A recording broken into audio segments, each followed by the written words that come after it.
We won't make this too much about Philadelphia, but we should. We want to do it though, but we won't. I ain't never complaining talking about Philly. Me either, man. Philly Me either. All you want to do. Diana's married to one. I'm one. You're one. Like, let's go. We family, probably cousins. Let's go.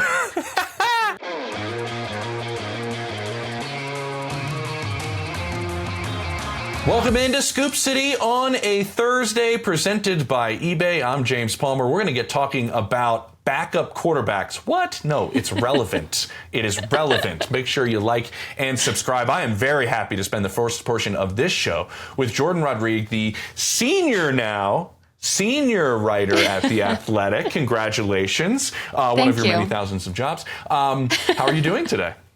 Do I look older, James? That's why they say senior now. Am I graying a little bit? How's it going over there? Oh, heavens, no. No. This is all about experience. This is all about talent. Wisdom. And wisdom, yes. That is what it's about. And speaking of wisdom, we are in this show, by the way, everybody, going to get a chance to talk to Zaire Franklin, and he's going to bestow some of his wisdom, one of the best tacklers in all of football on that surprise Colts team. We also have Jake Ciely with us, who's going to talk a little fantasy, and I believe his favorite karaoke songs. That's interesting.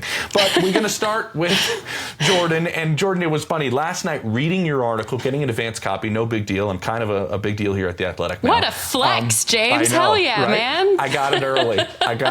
I told my wife, I was like, Meg, you can read this, but don't tell your friends. This was a really, really cool idea, great piece, and now with the news of Brock Purdy, very relevant. You wrote a piece called Life as a Backup QB is a Mental and Emotional Whirlwind.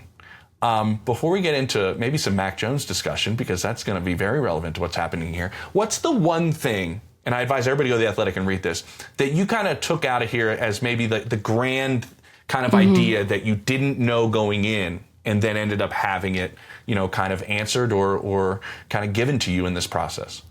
Yeah, well, the idea started because I really like watching how people learn, and I like understanding how people intake and then disseminate information. And the backup quarterback, that's one of the biggest jobs quietly in football. And so I was really curious. It started out like basically me asking, how do you take notes? What are your methods? I'm really curious. And just kind of going around these different camps this summer when I was on the training camp travel tour, I was just really fascinated by it. And what emerged in this became really the defining quality of what the story is, and then also what I think the position is, which is how these players, young and old, have to balance this extremely high level of intensity and competitiveness and that sort of self-talk of getting yourself ready to go as if you are almost pretending to yourself as if you are going to start the game. And I know it's a cliche, but it's really true. But then coming with the sort of existentialism and selflessness of it will never matter unless it's in a worst case scenario, and I think gleaning what does matter from those things, helping the team and kind of going into that mentality, that really helps these guys not lose their minds when they're preparing like this for nobody to ever see their work through the course of the season. And that was really what emerged as a major theme here. Yeah. And I think it's interesting because I'm going to pull back the curtain on myself a little bit. I love talking to backup quarterbacks when I go to different locker rooms because oftentimes you don't get a whole lot of availability with the starter. That's how you get, an idea of what's going on in the room. And over the early years of Patrick Mahomes' dominance, I remember talking to Chad Henne all the time about the way that room was working and him going I know it. Pat doesn't know it yet. It's up to me to help him learn. He's I'm sitting there going, I see the world, the wheels yep, he's going to figure it out. He's going to figure it out. He sees it. And then as time goes on, he's seeing it quicker. And I'm not jumping in as much. And I'm doing this. It's all part of this process of getting the starter ready. But at the same time, all these guys are so competitive. And that's in the piece. Your goal is to help the guy in the room. But many of these guys are I can play. I know I can play. That's a hard balance for them, right?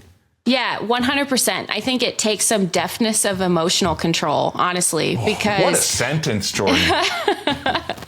Thanks, James. I'm so glad. This is nice. I needed to be gassed up a little this morning. I'm so glad to be on the show. So it is fascinating because if you get a quarterback tandem like Matthew Stafford, the veteran in LA, and then Jimmy Garoppolo, also a veteran who's been to a Super Bowl, who's at one point edged out Matthew Stafford as the highest paid quarterback in the NFL, and now is his backup in Los Angeles, making 2% of what that contract was. And everybody is of the same opinion. It is a worst case scenario if the backup has to start and try to win games. It doesn't mean it as a mean thing. It just means that your starter is probably injured, and that would derail an entire ecosystem, right? But you also, so you have to absorb and accept that, like as a human being, while also going out there and building a genuine rapport and relationship with that player. Like Jimmy Garoppolo is talking about the love that they have for each other, while also going out and pushing each other to make the throws on the field, to go out and push each other to be better, to collaborate, and basically become these like NFL historians in the quarterback's room themselves when they are building out these game plans and trying to identify different tendencies that certain defensive coaching trees use that will come back against them that they've seen in their 12 to 17 years in the league. Yeah. It's really fascinating. And then if you're an older guy, and there's a range of quarterbacks in this piece, if you're an older guy and you've specifically been brought in to help mentor the starter who potentially is a phenom in the case of Caleb Williams, in the case of Jaden Daniels, you have to also accept the fact that you got to know your role while also never being fully competitively satisfied with it. I just think that's such an emotional nuance to strike. It really is. It really is. I don't know if I could do it. I'm not going to lie. Like, I don't know if I could do it. Like you mentioned with Caleb, I think Case Keenum now at this point, he was in Houston, right, with CJ Stroud. And it's almost like he's like a coach with a uniform. He's not even the backup in Chicago. He's there to help out. And that mind is so valuable. I look at Jarrett Stidham in Denver. He's a big part of our show. We bring him up a lot. I don't know if anybody played better during the preseason than Jarrett Stidham. And he probably could be a starter, but I've talked to him and he loves the role he's in. He loves the room he's in. He loves working with Davis Webb. He loves working with Bo Nix. He just likes the situation so much that there is a competitiveness of still the team wins, and I played a big part in it Monday through Saturday, and maybe in game on Sunday as well. Now, the reason we tied this in together, we mentioned the competitiveness. Before we started, we were like, both know this very clearly. Mac Jones is a competitive SOB, big time. And he is now going to play in San Francisco. We'll see how long it goes, but it could be a couple of weeks, certainly. You have anything on Mac Jones as now stepping in and being a former first-round pick? There's plenty of those in this piece, right? Who's now in a backup role and is going to be thrust into it against the Saints this weekend. Yeah, competitive is right. I mean, at 49ers camp, I was only there for a day. That's all it really takes is one drill to watch how Mac Jones wants to attack everything. He had, they were going in individuals. He was making a throw to his receiver. He held the ball for a while because his receiver was covered. The defender started chattering at him because he was holding the ball. And then he let it go, and then it was broken up. And then the defense, let him have it. And then Mac Jones stepped all the way out of the drill and let him have it right back. But that's what you need. They love that at those camps, especially with the veteran offensive coach and then the veteran defensive coordinator on either side. Like, they want that juice. They want those battles, those functional competitive battles that happen throughout the course of those training camps. Mac Jones is definitely the player that you bring in when you want to make sure that you sort of imbibe that all throughout the layers of your depth chart. And so I think it's really interesting for that reason, first of all, because he's going to go out there and he's going to compete. He's going to give it everything he has, and you know that. And there's also this really interesting underlayer, James, as I know you know very well, with the Kyle Shanahan of it all. This was the quarterback that was so, I don't want to say controversial because it has a negative connotation, but really kind of was, because there was all these whispers around San Francisco being split between Trey Lance and Mac Jones. And then, eventually fate has him circling back around as all tides end up going toward Kyle Shanahan. Apparently this also happens with Mac Jones, and now he's on the depth chart. There's also a history of quarterbacks, there who have gotten injured, and then the backup is so competitive that he kind of turns Kyle Shanahan's head in that direction. It's just a really interesting dynamic in that building in general. And Brock Purdy is their guy. They can't wait to have him back, but this guy could potentially help them win some ball games too. And that's part of the value of that position, Like, in addition to your brilliant piece, it's like I looked it up. Like, there's 59 quarterbacks started games last year. I'm looking at my math here. There's not 59 teams. So, like, there are guys that are going to play. And yet you said it perfectly earlier where it's like you might have to win a stretch. This is a team that has Super Bowl aspirations out of the NFC. Like, he may have to early on win a couple of games. And I remember covering his pro day down at Alabama. Like, this dude can process information. Kyle Shanahan was front and center of that pro day. And he probably is very happy to be with Kyle as opposed to a special teams coordinator and a defensive coordinator running his offense like happened in New England. So we'll see, what ends up happening, because a big part of this, right, Jourdan, is like you want another shot in a change of scenery to show the rest of the league what you can do. And so it's going to be an interesting couple of weeks with Mac Jones, because honestly, his strengths do, and that's why everybody brought his name up when they talked about him and Kyle Shanahan potentially being the third pick, is so many things Kyle loves were the so-called strengths of Mac's coming out in the draft. Go read this piece, everybody. It's brilliant. You're going to be at a game, shifting gears here, that I think is fascinating. And I want to break this down. It's Chargers and Raiders in the AFC West. Now, how many people would say after week 1 we have 3 teams with a win, and one of them's not the Chiefs? And that was thanks to the Chargers. What is your take on the Los Angeles Chargers? And if they win this game, Jourdan, they're 2-0 in the division. And what are we thinking of with Jim Harbaugh's team? I'm really high on the Chargers. I know that is like a thing that really bites people in the butt every year when they say it in September. Yeah, I am aware. It's done. Yes, I am aware of the lore here, Chargers fans. Like, I hear you on this, but also, I mean, they're built on offense to be physically imposing and to have this part to the whole mentality where if they lose a player like they did Rashawn Slater up front, they have another player in Joe Alt who can kick over, probably will never relinquish that left tackle spot. At this point, moving forward, did not give up a single pressure, certainly no contact on the quarterback. They've got massive human beings at all of their skill positions. It's like a team full of like redwood trees running around out there, from the tight ends to the receivers. The quarterback is also using his legs more. Justin Herbert has got a little edge to him this year that maybe we haven't seen personality-wise. That flex that he had when he was running and sliding and he flexed with the ball in his arm, he's just got a little stuff to him. We always knew he had it in him, but showing it, I think that really ignites his teammates. I think their run game has a ton of potential. And then on defense, they're built to hurt you, not just physically, but they're built to hurt you mentally. They're really fast off the line of scrimmage. They're big up front. They increased the size up front to help make sure they could stop the run. They did that pretty well. They have the rotation of the 3 pass rushers who still got the juice. And they've also got this really like amoebic kind of malleable secondary and inside linebacker group that collectively they shapeshift and they send blitzes. And Jesse Minter is sort of like a mad scientist back there that a lot of people around the league are copying now. So I think they've got all of it, right? And they have a kicker, right? So they got all of it, right? Yeah, they do. And I love that you brought up Jesse. It's like, hey, let's see how many games we can win before he's out of the organization and a head coach somewhere. I know, he has such a hot name and just so talented running that defense. And I love what he's done with Derwin James. And at the back end of last year, you started seeing that, right, with him playing out of that nickel and doing so many different things. You didn't see Travis Kelce for 99.9% of that game in the opener, and Derwin did a brilliant job, and he's got Brock Bowers this week. We'll see. I want to talk about Herbert specifically. Yeah. Because, he's that guy. We've heard from Joe Montana on down, Jourdan, right? Like, I would build my franchise around this guy. He has everything. He has that talent to get into that group if you're looking at the quarterbacks that are outside of that top group.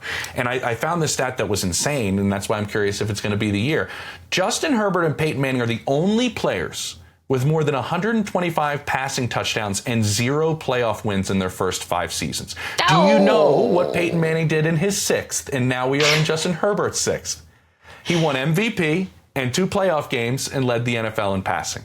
Is it time for Justin Herbert to take that step? Do you see anything from your time around them, because you were there during camp, that he will take another step, or the one we've all been waiting for maybe? Yeah, and I think, there's been a lot of lamenting over the last couple seasons about like the cast of characters around Justin. This is the best team he's had. in a while. And certainly the most complete, and certainly, the layers that they can build, not just in the passing game, with different types of receivers now, including up-and-comers who really flashed at camp, Trey Harris being one of them, Keandre Lambert-Smith being one of those guys as well.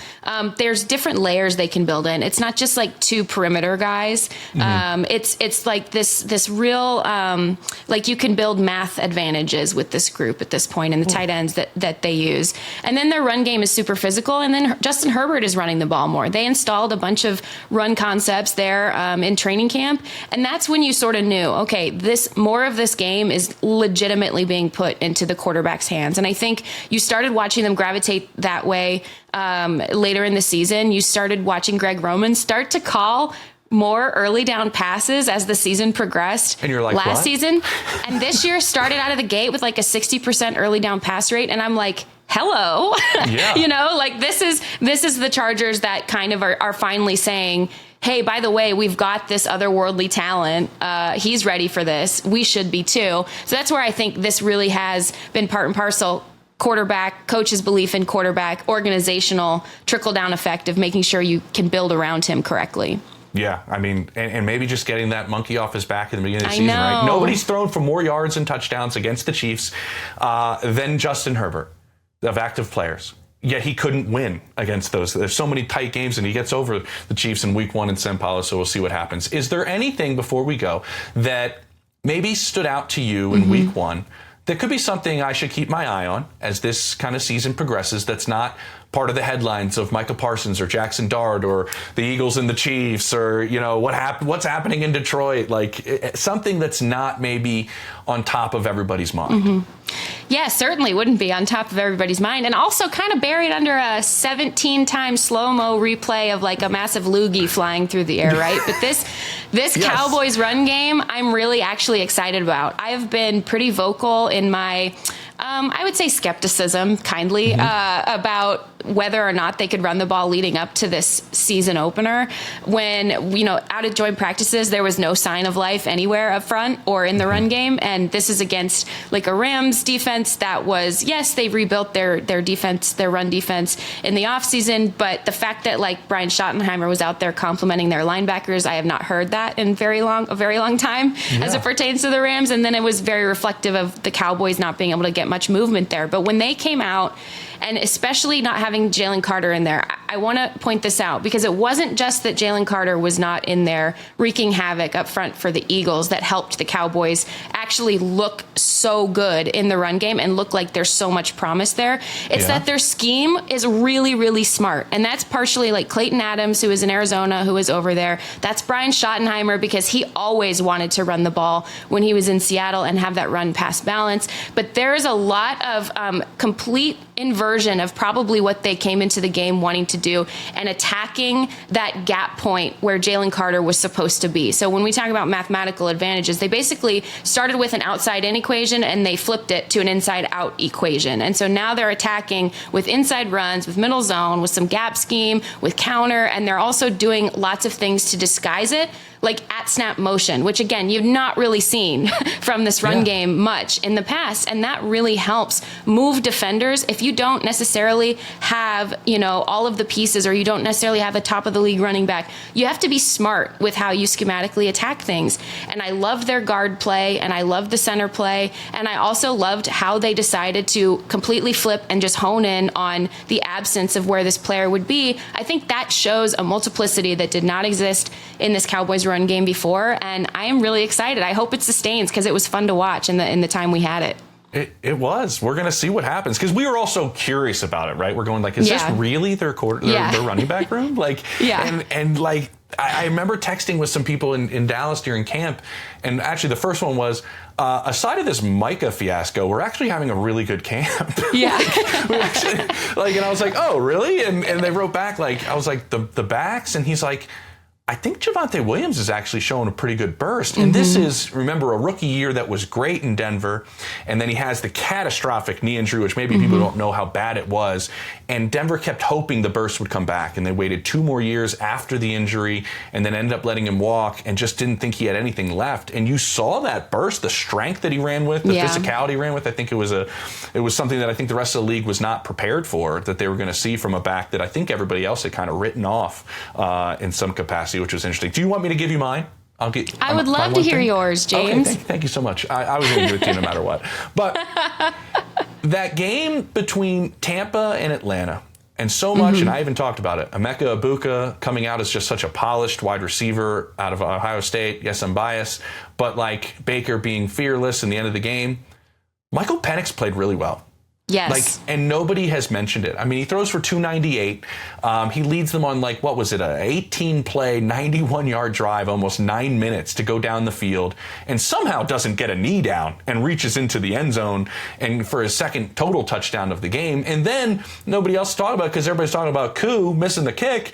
He led him into field goal range like that to tie the game. And talking to people down there, it was, we really, really think we have something here. Yeah. He played really well. We just need to play better around him. There were even drops. There were some defensive, obviously, issues. I don't think anybody's mentioning Michael Penix. Maybe J.J. McCarthy played a part in that, these second-year quarterbacks. But he played really, really well, and I'm excited to kind of see what he does kind of moving forward this season. Jordan, this was a blast. And I'm not going to share you with Diana or Chase. We're going to only have you on Thursdays, so you and I can just talk ball. Yeah, this was super fun, James. I agree with you, too. Even back where there was some shuffling around personnel-wise going on last year, at the end of last year, you talk to certain people in there, and they always say, there's going to be some change, but at least we have our quarterback. And that's referring to Mike Penix. And so I'm pretty stoked. This is how he was at Washington. Also, I'm left-handed, so I love a lefty quarterback, right? Yeah, but right? This is how he was at Washington. That pylon stretch was so Washington highlight reel coded. This is who he is. And he, I think, probably is glad to not have the spotlight on him, although he can thank you, I think, for shining a little bit more on that. But it is a fascinating, he is going to be a long-term, really, really good player in this league, in my opinion. And I'm glad you highlighted him here. Oh, awesome. I'm glad I think like you. That makes me feel good. It makes me feel like I know ball a little bit. Jourdan Rodrigue, make sure you read her article about these backup quarterbacks on The Athletic. It's outstanding. Coming up on Scoop City, presented by eBay, Diana Rossini and I are going to chat with Colts linebacker Zaire Franklin. If he could tackle one animal, what animal would he want to tackle? We'll find out next. All right, welcome back to Scoop City, presented by eBay. Diana, we have a very special guest, a tackling machine, Zaire Franklin. A lot of Philadelphia talk here before we got this interview going. We all got ties. We all got connections. It's home for us, man.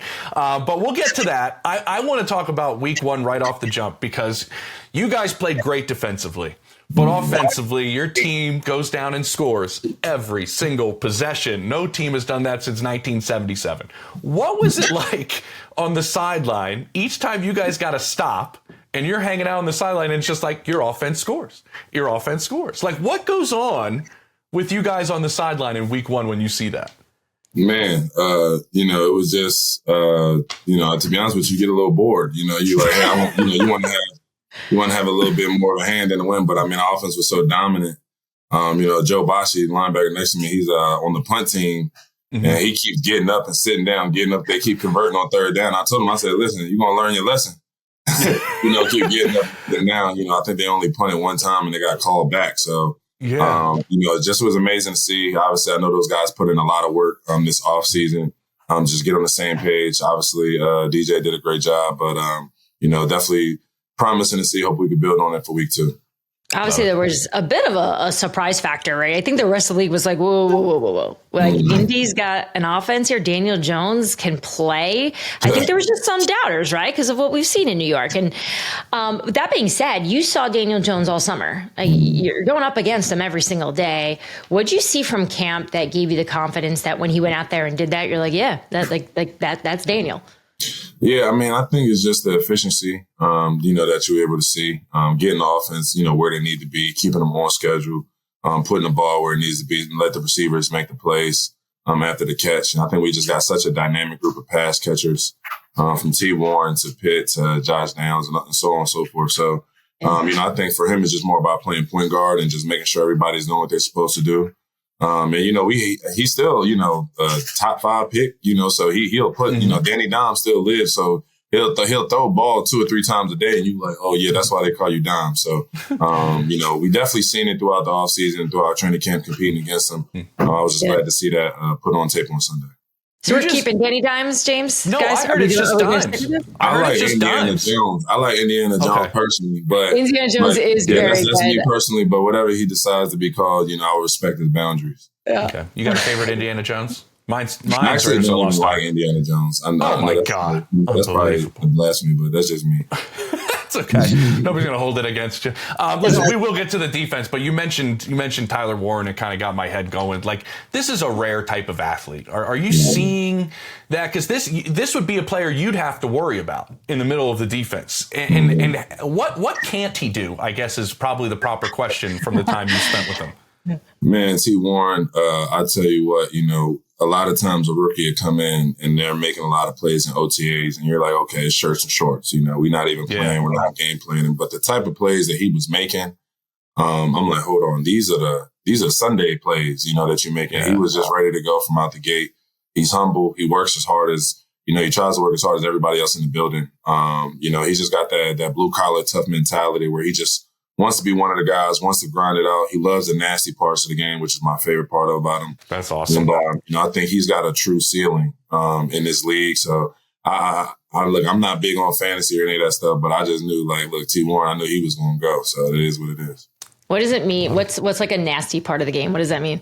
He loves blocking. Like, he's feisty. The tight ends that I don't like going against are the ones who, it's not necessarily they're hard to beat, they're big and strong guys, but it's more so the guys that just won't stop blocking you. The guys that, even after you beat them, they're still pushing you. They're still playing for body position. They're still, going after you. They're still pushing you in the third quarter. Those are the guys that I remember. I'm like, man, look, that's a guy that, that's a dog. And I think as T. Warren continues to grow and develop, he'll eventually be one of those dudes that's able to one-on-one, some of those guys, because that's the type of player he is. Yeah. Relentless, it sounds. All right, too much offense talk. Too much offense. Come on, we need to talk about you. We need to talk about your guys. Let's just start with the guy calling the shots there with Lou Anarumo. You have a new defensive coordinator, a lot of change. Give me just one thing that's different about this Colts defense right now since Lou took over that maybe wasn't in years past for you. Man, I just think we play on our toes. I think we dictate. We want to be aggressive, and it's a style of defense that I really haven't played in most of my career. Whereas though you're setting the tempo, you're making the offense consistently adjust to the things that you're doing, keeping them uncomfortable, keeping them guessing. It's a fun game to play. It's a different type of mental game. And I think that's something that Lou prides himself on, being a step ahead of other play callers, and putting guys in position to make plays. I think when you got a guy that's putting you in position like that, you just got to come up big like Kenny did. You come free, got to get the strip sack, a lot to dropping in the coverage, getting the pick. So, and obviously Ken Bynum, doing what he does best. So, I think it was just, Lou just puts guys in position and, we just got to take advantage of those opportunities. You mentioned Kenny. I love Kenny's game, by the way. I just PSA right out there and putting it out there. I love the way Kenny plays. You in the middle, man. We've had some interviews in the past. You and I you have 167 tackles in 2022. Then you go with 179. Now you have 173 this past year. You become a Pro Bowler. You lead the NFL, and also you donate $44 per tackle that's matched by Coke, which is awesome, and it's for the Boys and Girls Clubs in Indianapolis, which is great. A few years ago, you told me you feel like Steve Irwin on the field. Do you remember this, where you feel like you just got to get guys to the ground any way you can, like the crocodile hunter, Steve Irwin? So I'm going to ask you this, because I went back and watched that interview from a few years ago with you and I. If there was an animal that you would like to tackle, what animal would that be? Are we going for strength? Are we going for a speed animal? This is an interesting thought process here, isn't it? That's actually a great question. And I think it's probably what's wrong with me. See, I like to go after the biggest guy on the block. That's why I'm always fighting with the O-lineman. I'm gonna definitely have to go at an elephant or a gorilla. They always talking about this. They're stronger than a gorilla. Yeah, that's what I'm saying. So look, it's just nothing but a gator roll. I just got to get his legs. That's it. If I get a knee down, I win. That's all I need. So exactly. Do you think a human being has ever tried to tackle an elephant? Like, how the heck is that going to work? One way or another. Just gotta get a knee down. That's it. Just got to get a knee down and the ref call it. Yeah, that's all that matters. Usually the question is like, which one do you think you could tackle, right? It's never which one do you want to. Yeah, so we're going to get the one. Yeah, right. I'm going to think of that this weekend when you guys are playing the Broncos. Who out there is the gorilla that he is chasing after? That said, it's like so much has been made of like the fact that you guys finally won in week 1. And I saw on that podcast, I saw you going back and forth a little bit about your former teammate in Philly, maybe kind of taking a little shot. I know he walked it back and I don't think he meant it based on what he said. Where does that come from you when you're like seeing something like that? Is that just like pride that you have in this team? Is it just like, how did you feel when you saw him kind of taking a little bit of perhaps a shot at Indy? Well, first off, I do want to say that I love Granson. We were teammates for years. Okay. His wife and my wife are friends. I actually, long story short, Quentin pretty much made me the judge of the Halloween party last year against my wishes. And I messed up the vote. Kylan and his wife should have won. It was a whole controversy internally. It's a big deal, yeah. About him not winning a Halloween costume. But I love Granson. What was he wearing? What was the costume? I'm trying to remember. Him and his wife always go out. Like they are Halloween people. So I can't remember what it was. We were, it was a party. Let me just say that. But so I got a lot of love for Granson. But that being said, I just felt like, and it's not just one player like myself or Danny or, anybody else. Man, we just been taking a lot of bullets, a lot of bullets. Everybody couldn't wait to kick us while they felt like we were down. Obviously, we finished last year on a note that we didn't want to. And, it kind of hurt a little bit just to see, one of our own kind of kick us a little bit. It was like, man, like you was with us, So it wasn't personal, but I definitely felt like a lot of that was kind of taken out week 1, Since I've been here, we had won week 1. It was going on however many years. Every year, week 1, it comes around. That's all everybody talks about. Oh, you haven't won. So it was good to finally get it out to 9, get it on track. But, like I told all the guys, I said, listen, the same way every year we never overreacted to losing week 1, we can't overreact to winning week 1. We got to continue to grow and get better as a team. Nobody ever remembers who had the best week 1 when it comes to the end of the season. It's about who's consistently growing and getting better and making plays when the plays count. So. Okay. Well, if Daniel Jones isn't dressed as Indiana Jones for this costume party in 2025, I don't know what he's doing. Missed opportunity, big time. Yeah, big time. But I don't know. Your disdain, Zaire, for the franchise might loosen some votes if you're voting. I wouldn't go for him. Diana mentioned you're playing Denver this week, and we know how mobile Bo Nix is. I did a story about this week about quarterbacks, and 31 rushing touchdowns in week 1, 13 were by quarterbacks. And you see the way quarterbacks, this isn't breaking news, but it continues to evolve the mobility aspect of all these guys. Your role in the middle of the defense. How has that changed from when you got into the league and the way quarterbacks play the position now to your responsibilities and the way you got to make sure that these guys can't break free when the play breaks down?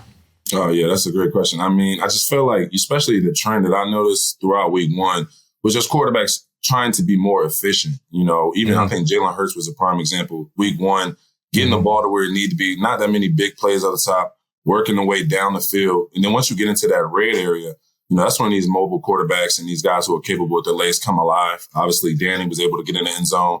Jalen, obviously, and then Bo Nix makes plays with his legs all the time. So it's just another element, something else to defend, something else to think about, as a defender on the second level. Once you take care of your coverage responsibilities, knowing that these guys are capable of not only extending the play, but making plays with the legs. And obviously, Bo Nix is one of the better quarterbacks at that in the league. So, definitely something we have on our mind going into Sunday. Is that your eyes, Zaire? Like, is that new these last couple of years?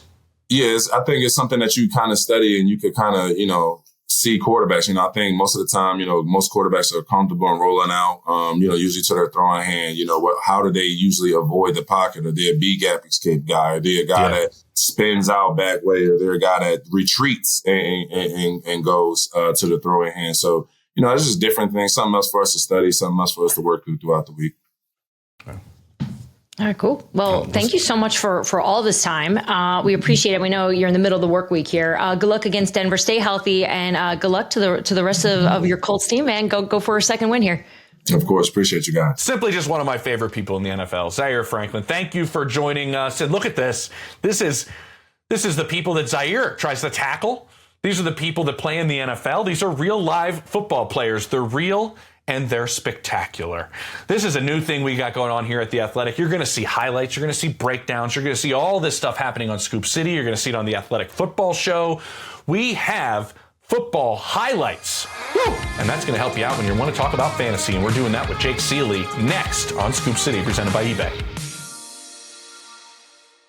Closing out a Scoop City presented by eBay on a Thursday, and you know what that means. That means Jake Ciely is joining us, and I'm always fascinated by the t-shirt. I'm always chatting him up, and we always run long because we have a lot to talk about, specifically fantasy, but also the t-shirt you're rocking there with Scrooge McDuck. We got to do a deep conversation about Darkwing Duck, which is an obsession in my household right now, Jake. And I believe this goes all the way back to your nuptials. Darkwing Duck's related, yes. I hear.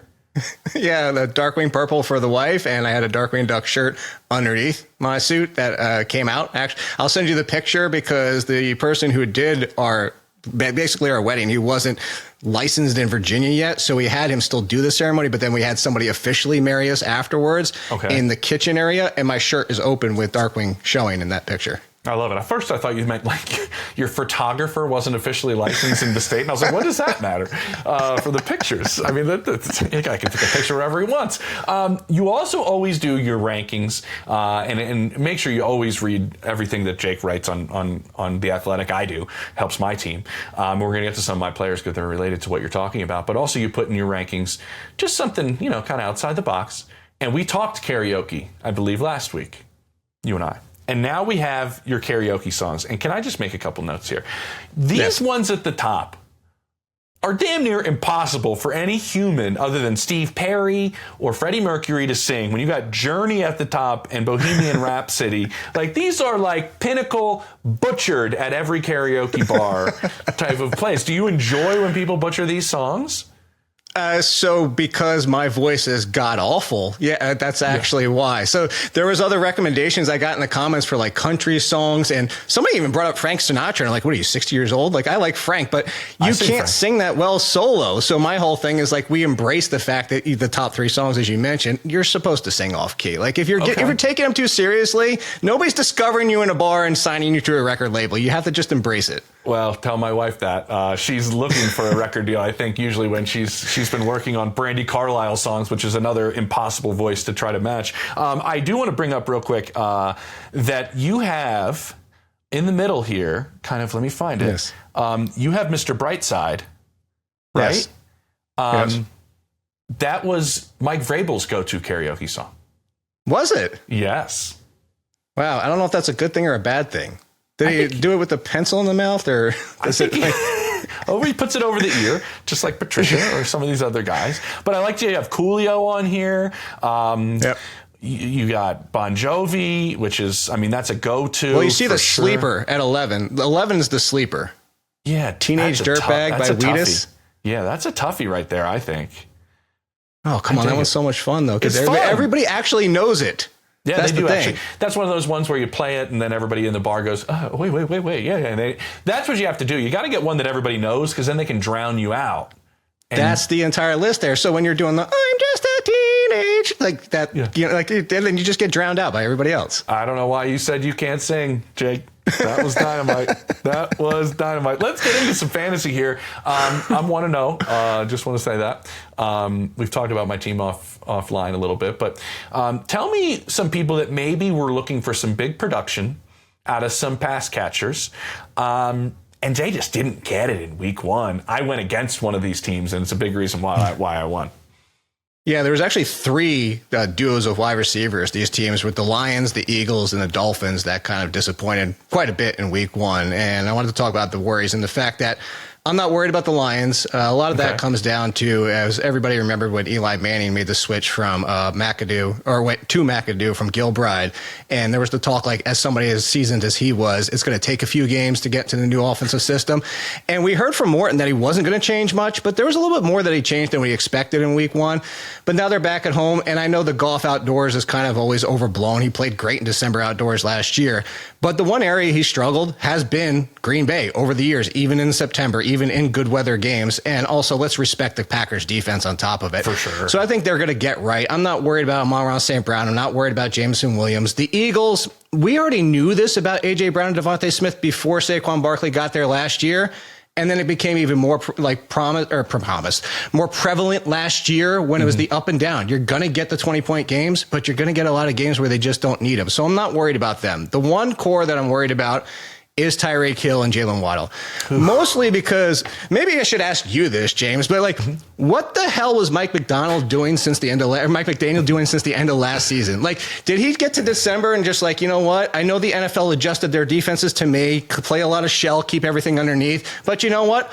I'm going to be insane and run that back again and see maybe they forgot how to stop me. Mm-hmm. And then, I don't know, I'm sure you saw this too. Like, the worst part about it that I'm most concerned is when a head coach, now he didn't go out and outright shove to it in front of the bus, but he kind of give him a shoulder and kind of knocked him in front of the bus to say like it's a little bit on him. No, McDaniel, it's all on you. Tyreek and Jalen Waddle, you don't drop them, but I don't know how you start them in week 2. Oh, really? You would bench both of them? If you have, I would definitively bench Waddle, and I think you have better options potentially than Tyreek Hill that you might not have thought of. Yeah, it's been interesting. Tyreek is a fascinating player, I think, to watch this season, in fantasy included, and what happens with his time in Miami. Does he end up changing teams, halfway through this season? That's a distinct possibility. He didn't get 1,000 yards last year. I believe in his next gen stats in terms of his miles per hour, I think it was his high was the lowest of his career. We got to remember, Tyreek Hill's 31 years old. Like, at some point he has to get slower, I would think. It just, you know what I mean? That's such a big part of his game. It's going to be fascinating what happens with both of them. What I wanted to ask you, going back before we move forward, I sounded like Willy Wonka there, is like with A.J. Brown and Devontae Smith, and I went against A.J. Brown and he put up like 1.8 points, so like kudos to me, and it helped me win. How would you have any sort of idea to predict that in terms of that roller coaster ride that you might ride with them throughout the course of the season? That's a great question. And I think that there's a lot of wide receiver 2s and 3s. A.J. Brown's probably the only wide receiver 1 when I'm talking about top 12 wide receivers and then down from there, that you just have to roll them out every single week. Go back to Deshaun Jackson. Deshaun Jackson was like, hey, you're going to get 8 great games. You're going to get 3 or 4 where it's like, okay, cool. And then you're going to get those 4 or 5 stinkers where you're just like, what the heck just happened? Why? He did nothing today. But the problem is, of these players on offenses like this, it's not usually a matchup situation where we're saying, oh, they're facing the worst corners in the league this week, fire them up, because it could still just be a Barkley and a Jalen Hurts type of game. So when you have these kind of wide receivers, Jameson Williams is a good one. You can go to other guys that are similar, like right now, Cedric Tillman, I would put him into that group, is where you just aren't going to be able to predict it. So you have to keep him out there, because the biggest mistake people will make are trying to pick the games where they think they will have big games, and then they put up 5 and then they're like, well, I can't trust him this week. They bench him and then they miss the 20. So you just got to keep him in your lineup every single week. There's no way I'm benching. Where I would think about benching Hill and definitively benching Waddle for at least 1 week, Devontae Smith and A.J. Brown are right back in my lineup this week. Okay. All right. Got it. Before we move to some running backs, this is just off the cuff here. Was there anybody that's kind of up and coming that really you got like an assertion that, yes, this is going to be a player? Like I saw that from like kind of Ricky Pearsall. Like we had rumblings that like this guy might be a guy that can put up some numbers throughout the course of the season, being a go-to guy. We'll see. Like, is there anybody that like you're like, okay, this was a smart play. I predicted it after week 1. I think this guy will be a big part of the said offense. I just mentioned his name, Cedric Tillman. We did preseason. I talked to Browns, and I couldn't believe how much I've been on the Browns as players that we want in fantasy. I'm going to come right back to him again. This is now 4 out of 5 games where Jerry Jeudy and Cedric Tillman have played together, and Cedric Tillman has out-targeted, out-produced, outscored him in every facet of the game. Only 1 game with Jerry Jeudy. And I know you saw this. Everybody's talking up Harold Fannin and the excitement that he has as the matchup problem that he has at tight end. Yeah, never. But the problem is where's Fannin overlap the wide receivers? Jerry Jeudy's role. And like, I'm not saying he's coming for Jerry Jeudy. It's just the one constant is Cedric Tillman. And Cedric Tillman, again, I'm not saying that he's going to be A.J. Brown, but he can be in that Devontae Smith world where, especially against the Ravens, yes, Joe Flacco could fall on his face. But if you're going to have the pass happiness that we've seen from them before, you get a Devontae Smith-like performance. Once again, I think Cedric Tillman's going to win a lot of people some leagues this year. Okay, I like that. Here we go, Brownies. And they're going to be, let's just be honest, probably trailing in some games. How about running back side of things? What are we worried about here? So I'll give two: a Kenneth Walker situation and then Tyrone Tracy for different reasons. Yes, Walker's on my team. I know, and this is painful. Look, if you drafted early August like I did in a couple spots, like Kenneth Walker ended up on a lot of my teams. And I think the biggest thing was that we all saw, hey, Kenneth Walker in the Kubiak system, what could be better? We're finally going to get this bell cow workload, and he fits in as just that scheme running through the tackles. Finally, something that he should be able to do that he struggled with. Like just everything we saw, and then can't get on the field the entire preseason. The door starts opening once again for Zach Charbonnet. And like, okay, well, that's fine, but Kenneth Walker should be okay in week one. No, Kenneth Walker's used as the pass catching down option. And I don't think that's going to carry throughout the entire year, but at least through week one, it looks like we may be looking at the version of the Steelers for the Seahawks, which means Kenneth Walker's no longer a top 15 running back, and now he's more of an RB2 or 3. I still hold out some hope that it can shift back. Okay. I just think it's going to, I mean, Charbonnet is going to need some bad performances before. Like Kenneth Walker is somebody that I would strongly consider benching in week 2 until we see it play out. As you put your hands over your face, the problem is, he's a top 2 running back for most fantasy teams, and you probably don't have somebody else you can turn to. I have somebody to turn to right now. I got Nick Chubb. That's not going to help me. That's your floor play. I would just go for Walker for the upside. But the Tyrone Tracy one, I think, is so people might see that box score and be like, okay, cool. He got me fantasy points. It was a good game. But he was inefficient. Scatterboot got the only goal line touch. And I bring that up once again to say that I think that Scatterboot is going to eat in the more and more he gets into this system and gets it. Like, let's remember, this rookie was barely getting on the field in the preseason. So it's going to take time for him. But if Tracy leaves that door open, similar to Kenneth Walker not being on the field, but for a different reason, I think Tracy is one that you might consider selling high if you were able to get him as your RB3 and somebody needs running back help. Maybe go to the Kenneth Walker offer. Like, hey, I got Tyrone Tracy for you. Because I think Scatterboot is coming for a timeshare at some point. Okay. He is the terror that flaps in the night. He Love is it. Jake Ciely. Appreciate your time, brother. See you next week. That sounds good. As we finish out this edition of Scoop City on a Thursday, here is my extra point. And it's about Marvin Harrison Jr., the wide receiver, second year out of The Ohio State University. I remember draft morning getting a text from an executive that read, when he walks across the stage tonight, they shouldn't hand him a hat. They should hand him a bleeping gold jacket. That's how high the expectations were for Marvin Harrison Jr. coming out of Ohio State, where so many receivers have flourished over the last several years. And all the ones I've talked to, whether it's Jackson Smith and Jigba or Garrett Wilson or Chris Olave, they all say Marvin was the most complete out of all of them. But then you go and play your rookie season, right? And you see Brian Thomas Jr. finish 3rd in the NFL in receiving. Malik Neighbors finished 7th, both of them over 1,200 yards. And Marvin's season, being the 4th overall pick, was somewhat of a disappointment in a lot of people's minds. Well, disappointment was his numbers were almost exactly the same as his father's, who's in the Hall of Fame, and Cardinals great Larry Fitzgerald. And if you talk to people in that building, and I have this past summer, they'll tell you that there's a lot about Marvin that reminds them about Fitz. Now, they won't say that publicly or on the record, really, because why add even more pressure to a guy that put a lot of pressure on himself his rookie year? If you talk to people around there, they'll tell you that he thought he pressed, thought it maybe slowed down his play and put too much pressure on himself. So what he did in the offseason was try to take a deep breath, slow things down, put 11 pounds of muscle on, which he's one of the most tireless workers that this league has. So in year 2, I had a chance to see him practice in camp, and he was borderline unstoppable. He was open consistently, winning consistently. And in one game, yes, it's a small sample size in his sophomore season, he catches 5 of 6 balls for 71 yards and a touchdown. And the only incompletion was another play where he was open down the field and could have been a potential big touchdown, but Kyler Murray missed him. He's worked heavily on the chemistry playing with Kyler, which can be difficult for a lot of receivers that are timing receivers in the nature in which Kyler plays the position. But I think this is just an example of let's just pump the brakes, right? Guys can be extremely talented, and Marvin is exactly that. And people wrote him off so quickly after his first season and moved on to the other receivers as a part of that talented draft class, and they all played brilliantly as well. But at the same time, let's make sure we just pause for a moment, because Marvin did it this offseason, and see what these guys do in year 2. All right, that's what we have for Scoop City on a Thursday. For Jourdan Rodrigue, for Zaire Franklin of the Colts, for Jake Ciely, I am James Palmer. We will see you next week on a Monday, where Chase Daniel and Diana Rossini and myself will break down everything that happened in week 2. Don't forget to like and subscribe. See ya. Enjoy your games this week.